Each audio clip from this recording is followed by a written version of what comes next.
আমাদের বাড়ির গাছে একদম টাটকা সজনে ডাঁটা।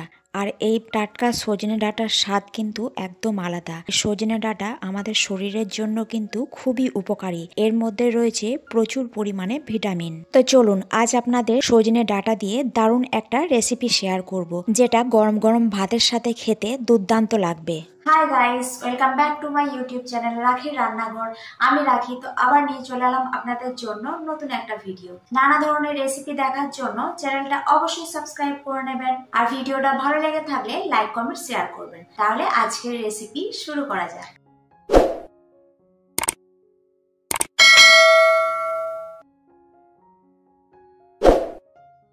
হাই গাইস, তো দেখুন এখানে গাছ থেকে কতগুলো সজনে ডাঁটা পাড়া হয়েছে। তো এতগুলো সজনে ডাঁটা তো লাগবে না, তো এখান থেকে 3 থেকে 4টা মতো সজনে ডাঁটাতেই আমার রান্না হয়ে যাবে। তো রান্নাটা শুরু করার আগেই কিছু পেস্ট বানাতে হবে, তার জন্য একটা বাটি নিয়ে নিয়েছি। এর মধ্যে দিয়ে দিচ্ছি 1.5 চামচ মতো পোস্ত আর 1 চামচ মতো সর্ষে।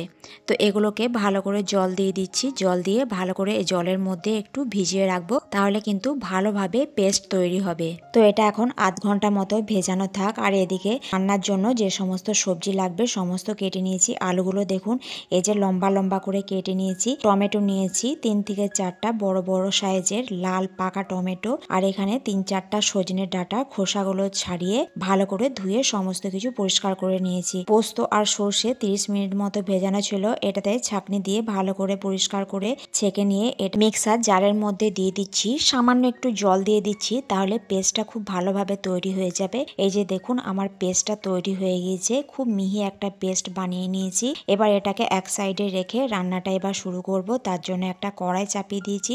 কড়াইটা খুব ভালোভাবে গরম করে নেওয়ার পর মাত্র 1 চামচ মতো সাদা তেল দিয়ে দিলাম। তেলটা ভালোভাবে গরম হয়ে গেলে লম্বা লম্বা করে কেটে রাখা আলুটা দিয়ে দিচ্ছি, আর তার একসাথে ডাঁটাগুলো দিয়ে দিচ্ছি।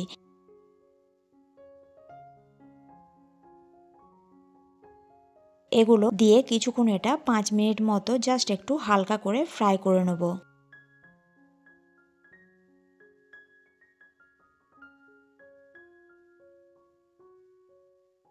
তো আলু আর ডাঁটা মোটামুটি 5 মিনিট মতো একদম মিডিয়াম ফ্লেমে একটু হালকা করে ফ্রাই করে নেওয়ার পর এগুলো তুলে নিচ্ছি একটা জায়গার মধ্যে। এবার ওই কড়াইয়ের মধ্যে পরিমাণ মতো তেল দিয়ে দিচ্ছি। এখানে প্রায় 4 চামচ মতো তেল দিয়ে দিলাম। তেল ভালোভাবে গরম করে নিতে হবে। তেল ভালোভাবে গরম হয়ে গেলে এখানে ফোড়নে দিচ্ছি 1/2 চামচ মতো কালো জিরে আর একটা ছোট মতো শুকনো লঙ্কা। আপনারা ঝাল খেতে পছন্দ করলে শুকনো লঙ্কা আরও দিয়ে দিতে পারেন, 2-3টে মতো দিতে পারেন। তো আমরা ঝাল যেহেতু কম খাই তাই একটাই শুকনো লঙ্কা দিলাম। তো ভালোভাবে ফোড়ন ভেজে নেওয়ার পর এর মধ্যে দিয়ে দিচ্ছি একটা বড় সাইজের কেটে রাখা পেঁয়াজ। তো পেঁয়াজটা দিয়ে হালকা করে একটু ফ্রাই করে নেব একদম মিডিয়াম ফ্লেমে।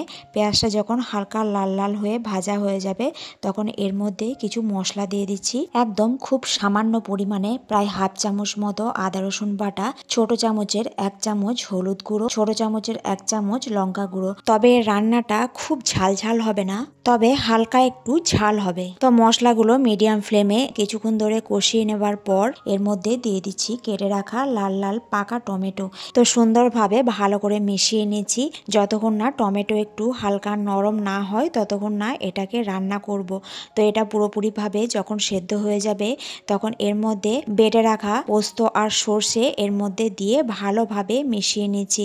যতক্ষণ না এর কাঁচা গন্ধটা না যায় ততক্ষণ না মশলার সাথে ভালো করে কিন্তু কষাবো, কারণ এর কাঁচা গন্ধ থেকে গেলে কিন্তু খুবই খারাপ লাগবে খেতে।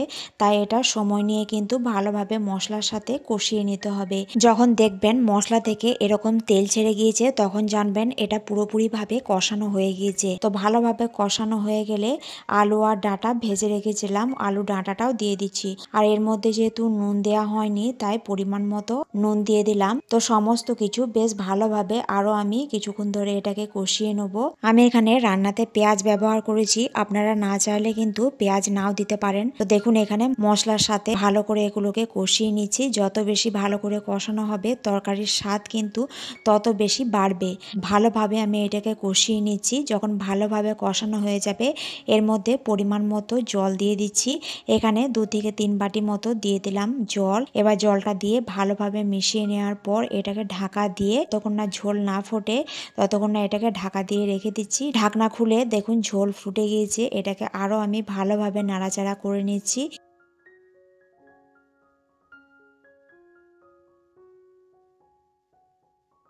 আর এর মধ্যে এখন কিছুটা আমি ধনেপাতা কুচি দিয়ে দিচ্ছি। আপনারা চাইলে ধনেপাতা কুচি সবার শেষে অ্যাড করতে পারেন, আমি এটা এখনই দিয়ে দিলাম। তো ধনেপাতা কুচিটা দিয়ে ভালোভাবে মিশিয়ে নেবার পর একদম মিডিয়াম ফ্লেমে ঢাকা দিয়ে এগুলোকে ভালোভাবে সেদ্ধ করে নেব। তো এটাকে মোটামুটি 10 মিনিট মতো ভালোভাবে ঢেকে রেখেছিলাম। সমস্ত কিছু কিন্তু ভালোভাবে সেদ্ধ হয়ে গিয়েছে, ডাঁটাও কিন্তু খুব ভালোভাবে সেদ্ধ হয়ে গিয়েছে। সবার শেষে একটা চেরা কাঁচা লঙ্কা দিয়ে দিলাম।